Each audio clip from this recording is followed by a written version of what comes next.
watching the Emperor Scotty Z channel. Hello, we're starting the live stream. Hello, I'm Scotty Denifire, and today I'm going to be talking to you about whether Trump supporters are racist. Okay, just a second. Okay, so are Trump supporters racist? Well, today to be able to go over that, I'm going to allow you guys to ask me questions while I go over some of Trump's accomplishments, and I'm going to be comparing those to some of the new uh, constitution from Hong Kong, the Hong Kong's national security law. And feel free to ask me any questions while I go over some of Trump's accomplishments, and I kind of try to, uh, see how that relates to whether or not Trump and his supporters are racist or not. Okay, so let's just start.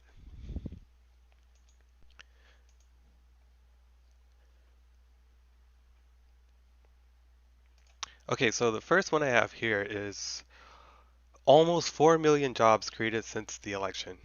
Now, I think this is pretty significant because everyone knows that Nancy Pelosi has been around for a long time, representing the Democrats. She's been around for maybe on and off 16 years, hovering around that field, hovering around the job she has as the Speaker of the House. That's a pretty big deal, and she has a tremendous amount of influence. And the fact that um, Trump has been able to get 4 million jobs.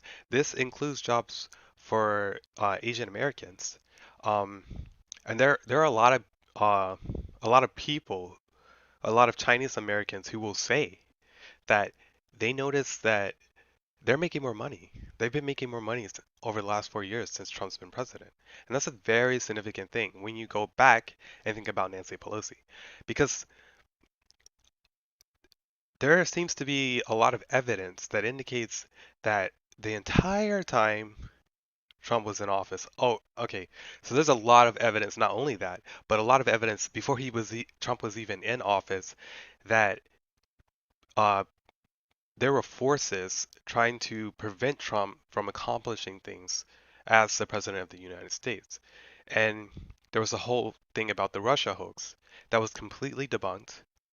And it was just all this interrogations and spying on Trump's campaign, all of this stuff that, that just transitioned into Trump's presidency that he had to deal with. And yet, he's still, almost 4 million jobs created since then. A lot of those helping out the Chinese American community and other Asian Americans. Okay, so let's see. Uh, Now, first of all, since we are talking about hello, are Trump supporters racist? Well, a lot of people will say things about the China virus. The comments he said about the China virus, and a lot of a lot of actors came out and said, the way he says China virus is a little, or maybe too controversial or insensitive. Um, but first and foremost, let me show you a clip where Trump specifically declares that he wants to protect the Asian Americans. So I'm going to show you that first. One second.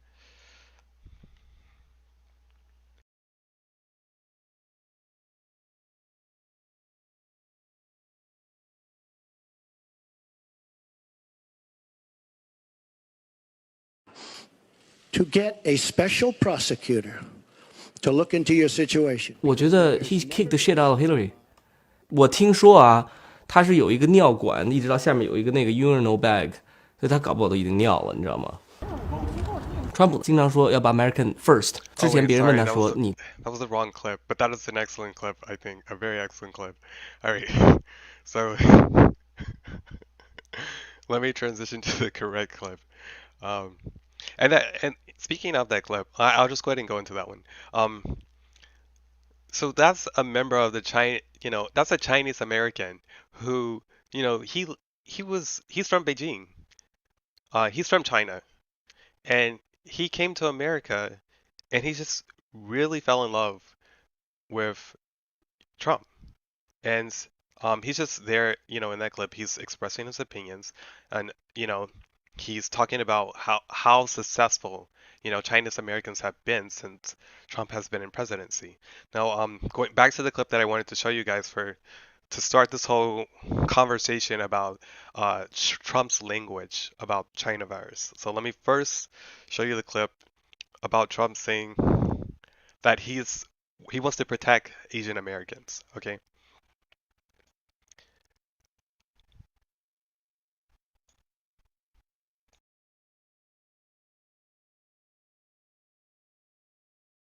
It's very important that we totally protect our Asian American community in the United States and all around the world.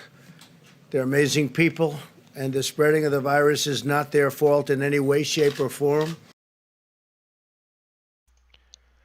Okay, so you heard that. He said, we want to protect the Asian Americans, and the spreading of the virus is not their fault in any way, shape, or form. I think that was pretty much what he said. I'm going to play the clip again, one more time. It's very important that we totally protect our Asian American community in the United States and all around the world. They're amazing people, and the spreading of the virus is not their fault in any way, shape, or form. So he said they're amazing people, and I agree. I think Asian Americans are amazing people, and you can hear him in that clip. He's like emphasizing Asian Americans, you know, and using his rhetoric kind of changed over time.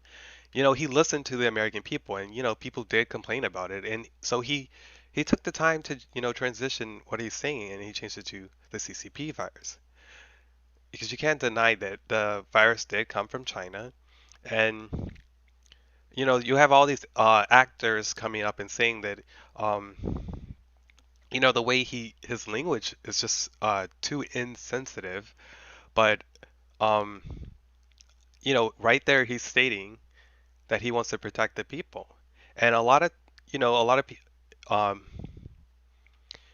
people can say that that's insensitive, but um, I think that as the president of the United States, he does have some leeway there. Not that he's an exception to anything, but you can't you can't really deny the this the fact that um there's wait one second. I have a point here. Okay. Oh yeah, the fact that he's not really saying anything that's insensitive, because it's not really offensive language unless you find the word Chinese offensive, or the word of virus. Of course, the word virus is offensive, but putting those together shouldn't be that much of an issue because the virus did originate in China, just like the Spanish flu originated in, you know, in the Spanish country. So it's not much difference than the Spanish virus and the Chinese virus. I know, like, for a minute there I wasn't explaining it that well, but um, you know, I don't think he's being insensitive. I think, honestly, what I think is that um, I think this really, for Asian Americans, this really uh, has been a very pivotal moment for Asian Americans, because for a long time, CNN and Fox have been using, a lot of this language towards other minorities, uh, specifically black minorities such as myself. And there's not a single day where I don't see something as a black person when I watch CNN or Fox where they don't say something that I think is completely insensitive. But the thing that's different between the president and Fox and CNN is that I honestly feel like the president has my back, where I don't for a second think that CNN and Fox have my back. So why are they going to the point of saying such insensitive things about me? And you may not think the president doesn't have your back, but I'm just going to continue to go here and go through this list, and feel free to ask me any questions. And yes, there was this Spanish flu, and people called it the Spanish flu. So I think I don't want to say anyone's being oversensitive, because I know what it's like to constantly, have this label, obviously, but sometimes you really have to be more like intuitive as to what people's intentions are. And that's what this really is about, I think. I think it's like people are just hearing these messages over and over from the media, and they're just kind of forgot the sense of being intuitive. Um, let's Three of Hong From the Kong's most 1918 well-known to pro-democracy 1920 Spanish activists have flu. been That sentenced to deadly prison. influenza is Joshua thought to have Wong will spend around 13 infected months between in a jail. quarter and a third of the world's population at the time, and the global death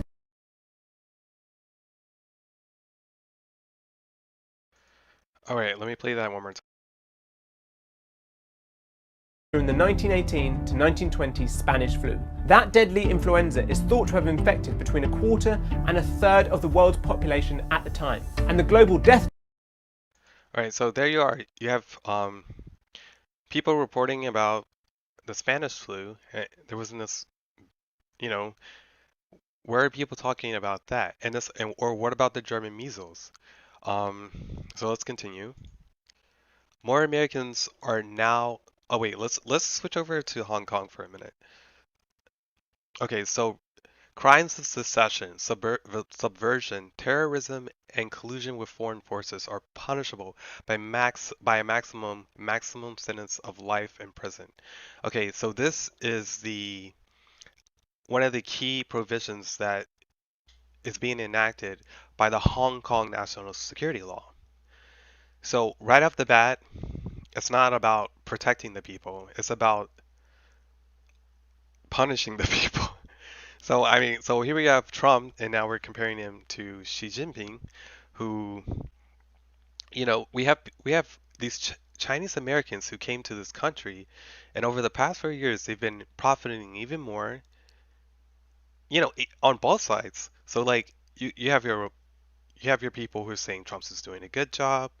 Then you have they're making people are making Chinese Americans are making more money. Then you have these people who are saying, "Oh no, no, no, no, Trump." But here we are. We're giving all these jobs to to visa holders. So I mean, I'm seeing benefit on both sides. But in China, we've got this maximum sentence of life in prison for crimes of secession, which is a very, very general language that they use there. Subversion, terrorism, which is very broadly used as well, and collusion with foreign forces. And Hong Kong is the center hub for working with, the rest of the world. So it's so easy, for China to just say, "Oh, you broke the law." And a lot of people are hurting because of this, and a lot of people are being imprisoned, and I mean young people too. It seems like it's a completely different viewpoint that Trump has of wanting to protect the people, and um, that's it's just you know I mean when you really compare like I mean, some people might even say it's not fair that I'm comparing Xi Jinping to Trump, and I can kind of agree because it's just, I mean, obviously but I'm just doing this because I just want to like people to take a step back and really think about what's going on here. Now, let me show you a clip about some of what I'm saying concerning Hong Kong. Okay.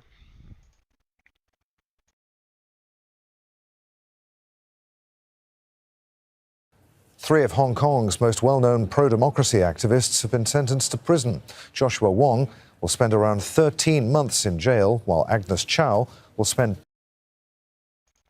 Okay, so Joshua Wong, he's a pro-democracy leader and activist, and he has been going in, I guess, in and out of jail for quite a long time. Uh, just for some things he's done in the past, mostly in the past, that Hong Kong is imprisoning him for, I think what they said was 13 months, just for holding rallies or and here we are in America, Republicans and Democrats alike protesting, protesting, protesting. And in China, you're going to jail for that, you know. So I think it's quite a contrast there, and I like, and if you look, you don't really see like um like Asian Americans going to jail for protesting in America. So I mean, I'm just these are pretty extreme examples, but I'm just showing how like I think it's in my perspective, I think it's really far-fetched that people are calling Trump racist just because of some language he's comfortable using, you know? Um, so let me move on to the next point I want to make. Now, I want to emphasize that I really respect Asian the Asian community. I love the Asian community. I live in South Korea. I always wanted to go to China, but now I'm not so sure if it's safe to go to China. Uh, and I would love, I foresee myself even marrying an Asian person in the future. And um, I've imagined that, and I just think the fact that, you know, someone saying something like China virus, and then there's this whole like witch hunt. I mean, you gotta really start to think like, what's really feeling that? What's feeling that like hatred? And there's tons of people on TV and the media saying things. I mean, like I don't want to like be too specific. There's just so many people like saying all these things, and like I know he's okay. So like you may argue that it's because he's a politician. I mean, but a lot of politicians do that. It seems like in the past it's just people laughing it off. I think with Obama said a lot of questionable things, and just people just laughed it off. And then it's like now it's like everyone takes everything Trump says so seriously, and like why is that? Like, let's ask ourselves why is that? Okay. Okay. So next, so more Americans are now employed than ever recorded before in our history, prior to the coronavirus. Well, I definitely had my first internships. Though, like I applied for a lot of internships. I never really got any of them, um, related to my major. But after Trump became president, I did. So I can personally speak to that. Let's go to the next one. We have created more than 400,000 manufacturing jobs since my election. Now that's a very interesting point, uh, because that's a I think that's a really big deal. Because not everyone lives, a lot of these people that are like in the media and have so much influence over like what people consume and stuff like that, you don't really see them, working these manufacturing jobs. And, these manufacturing jobs are crucial for supplying, you know, food and shelter for so many Americans across the country who live in more suburban areas. So 400,000 manufacturing jobs is a pretty big deal. Um, yeah, so, and wow, that's just such a big deal. Okay, so next, manufacturing jobs growing at the fastest rate in more than 3 decades, so more manufacturing. Economic growth last quarter hit 4.2%. Hard facts, hard numbers.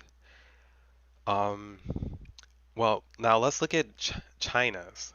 So China is kind of going through a financial and hunger crisis right now. Um, there's suspected famine from all the floods. There's been a lot of floods. Um, it's really bad. I think it was like the Three Gorges Dam has flooded. Yeah. And there's been uh, like a lot of quality control issues with the grains in China. So, and a lot of banks. Oh, back to Hong Kong again. The financial market is just because of with the national security law, no one wants to do business there. So a lot of people are pulling their businesses out. And here we are. We have Trump, who Well, let's look at Biden for a second. Let's look at Biden. So, if Biden becomes president, there's a lot of people who voted for Biden, but can I ask you this? What will happen to the economy when Biden becomes president? As a regular American, non-media guru, like, what do you think will happen to the economy when Biden becomes president? And why? That's the key question. Because it seems when I have asked people that same question in the past, that people who have voted for Biden, they just said, I don't know. And I'm wondering right now, when you hear this, are you thinking, I don't know? Because my my perspective, if Trump becomes president, there's going to be more growth. But if Biden becomes president, sadly, the economic growth is the last thing I'm worried about. I'm not saying that's going to happen either, but um, I have a lot of concerns, and maybe I'll get into that later. So let's go to the next thing. Um, New unemployment claims recently hit a 49-year low. So I've been having jobs like back to back since, oh my gosh, like I can remember um when I graduated from high school, going place after place, and I could not get a single job. And that was, that was prior to Trump, but still during the reign of Nancy Pelosi. So, and I just felt like so irrelevant, and like that's how I felt prior to Trump. And I can see how even while Trump is here, there are probably people out there still feeling that way. But can I ask you, are you living in a democratic city? Are you living in New York? Are you living in uh, a city that is run by Democrats with strict lockdowns and um, nonprofits everywhere doing all kinds of things? And if you are, remember that local authority has far-reaching powers that the president can do very little about. And he's only been president for 4 years, and you know, you've got Kumo enforcing all these lockdowns. Luckily, one of them just, luckily there's been some overturning of that in the Supreme Court. Um, because we don't want, these democratic leaders taking away our freedom. And if you're really struggling during these last 4 years with Trump, I mean, that makes sense. It takes a while to recover, especially when we have all these people on the local level, that are so against Trump and doing everything in their power to make him look bad while at the same time hurting the American people. All right, so let's go to the next one. So the medium household income has hit highest level ever recorded. Sorry if I'm stuttering a lot. It's just that I'm hearing my voice in the headphones, and it's my first time streaming, so disclaimer. African American unemployment has recently achieved the lowest rate ever recorded. So Hispanic American unemployment is at the lowest rate ever recorded. Okay. Asian American unemployment recently achieved the lowest rate ever recorded. So just, piggybacking off a lot of the things I said, here it is in black and white. They have the statistics to back it all up. You can look it up online. Women's unemployment recently reached the lowest rate in 65 years, and youth unemployment has recently hit the lowest rate in nearly half a century. Okay, so let's see. Let's check out the. Let me check in. All right, let's check out the National Hong Kong Security. Okay, damaging public transport facilities can be considered terrorism. Would that be considered terrorism in the New York or something, or like in the city? I don't think so. It can definitely be considered I want to say a federal crime, but terrorism, I'm not so sure. But just damaging public. I guess it depends on how you go about doing it. But I mean, they're pretty. The national security law is pretty like, bam, no, you can't do that, or you're a terrorist. That's what I'm getting from that. Let's read another one. Those found guilty would not be allowed to stand for public office. Okay, that actually sounds reasonable when you look at what's happening here in America, because going back to the whole Russia hoax, there were so many like CEOs, taking part of that, and other people related to that are still in office in America that were, spying on the president and trying to sabotage him even while he's in the White House. So I heard this there have been some, you know, punishment for that, but you know, that's one thing the national security law has that is kind of a toss up for me. Okay, so let's go to the next one. Companies can be fined if convicted under the law. Okay, seems seems like a normal kind of thing. Uh, but the thing is, when I'm saying these things, like what what I imagine that to be as an American is probably completely different for what actually happens in China.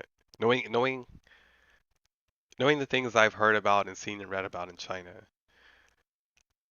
what I'm reading there is probably completely, the extremities is probably completely different. Okay, let's go to the next one. Beijing will establish a new security office in Hong Kong. Okay, that's interesting. With its own law enforcement personnel. Okay, we've seen that. Neither of which would come under the local authorities' jurisdiction. Yeah, and I think that's what's responsible for containing the democratic protest. Okay. This office can send some cases to be tried in mainland China, but Beijing has said it will only have the power over a tiny number of cases. Okay, the keyword there is said. Okay. In addition, Hong Kong will have to establish its own national security commission to enforce the laws with a Beijing appointed advisor. So you have a lot of micromanaging there. And what you have in the United States is freedom. It's very ironic though, because like here, the president even allowed all of these, state governors and legislators to come up with ways on how they want to handle the coronavirus. So, if they want to make up lockdowns, or if they wanted to have made up lockdowns, um, they could have, and they did. And look at what's happening. Like there's so much unrest and unsettlement, but instead of blaming, these local authorities or you know, everyone's just kind of like turning a. I've seen so many people just turn a blind eye to it and just say, "Oh well, let's we're protecting our health." But then there's so much data out there that's saying, these lockdowns aren't working. I mean, and let me and when I say that, because a lot of people are probably gonna think, "What do you mean they're not working?" So like, there are states that has enforced lockdown, and the cases just keep going up and up. While there are some there are some states and other countries that are more lenient towards lockdowns, that the cases are less. And you can just look that up because I'm not good. So, but it is out there. I could look it up. It's actually out there. Just do the research. Okay. Let's go back to Trump. This national security law stuff is very depressing. All right. So, lowest unemployment rate ever recorded for Americans without a high school diploma. Kudos. Under my administration, veterans unemployment recently reached its lowest rate in nearly 20 years. Trump really seems to care about the veterans. Um, Almost 3.9 million Americans have been lifted off food stamps since the election. Uh, okay.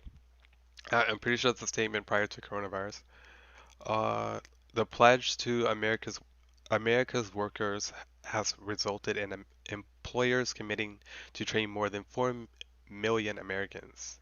We are committed to vocational education. I've never tried vocational education, but they make it sound interesting.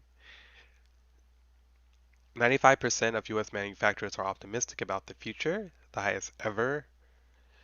Retail sales surged last month, up another 6% over last year, given the time that this was published. Signed the biggest package of tax cuts and reforms in history. After tax cuts, over 300 billion poured back into the US in the first quarter alone. Now, during the presidential election, there was a lot about these tax cuts. The idea is that Biden is going to introduce taxes. Um, and there's supposed to be uh, something about the Green Deal or an alternative version to that is supposed to cost a lot of money. So where is Biden going to get the money for that? Um, yeah. All right.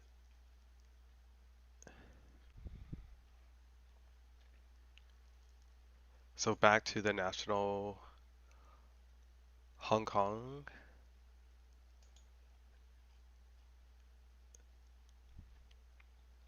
So now it's going to get really dark here. Okay, so importantly, Beijing will have power over how the laws should be interpreted. Not any Hong Kong judicial or policy body if the law conflicts with any Hong Kong law. The Beijing law takes priority. So, if you've been watching if you've been watching Trump's cases getting thrown out and like the local level has so much power, so much incredible power. And in here in China, Beijing has the supreme power, and it just says it right here with the National Security Act. And not once did like Trump contest that, and I mean not once did Trump you know wait, let me start over there. The U.S. not the U.S. has never been a country that has ruled in a tyranny way in all of its history, and it just really highlights the importance of this election, because just imagine if these words flipped around a little bit and it said, and I'm going to read it again, and I'm going to change the words uh, as if it were America. So importantly, the Washington will have the power over how laws should be interpreted, not any other state, North Carolina, Tennessee, Massachusetts, California, Los, wait, what's that? Florida, state legislator or police policy body shall have the power over Washington. None of them shall have power over Washington. If local laws in New York, Florida, or California take priority, even if they take priority, Washington's law would override it. That's pretty much what this national security law says. And that's not how the US works. And it's a stark contrast. Um, it's a stark contrast, the US and China. And I think a lot of people are forgetting, you know, just how this country was built. Um, I'm gonna start transitioning this into um, going back into the racism that people have been talking about, um, and talking more about uh, these liberalist ideas. And I really have to ask, where are they coming from? Okay, so you have everyone keeps saying that this one president is racist, But here I am. I disagree. And, you know, as a black gay man who even lived in a democratic state for years and years and years, I completely disagree. And I I don't even see the evidence. I haven't like literally him saying China virus. I mean, I could just talk all day. It's just gonna sound like the same thing.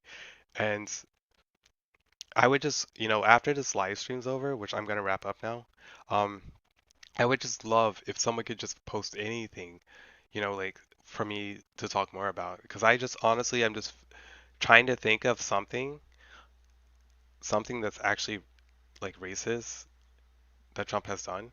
It just seems impossible at this point. And it really has left me with nothing left to talk about. So it's just like it's really like an empty video because there's nothing. So I would just love it if there was anyone who really, really, you know, believed that and, you know, took the time to share that opinion and express it in the comment section. And then so we can have a really, truly meaningful dialogue. Because I feel like I have so much experience, you know, living here in South Korea and, you know, traveling to China and living in a democratic city, you know, my own experience with racism, and it's just not there with Trump. And if someone could really, you know, like enlighten me, I would, you know, just put something in the comments. All right, so I think I'm pretty much done here. Um, like I said before, if anyone has anything, just leave it in the comments and I'll get back to you. Okay,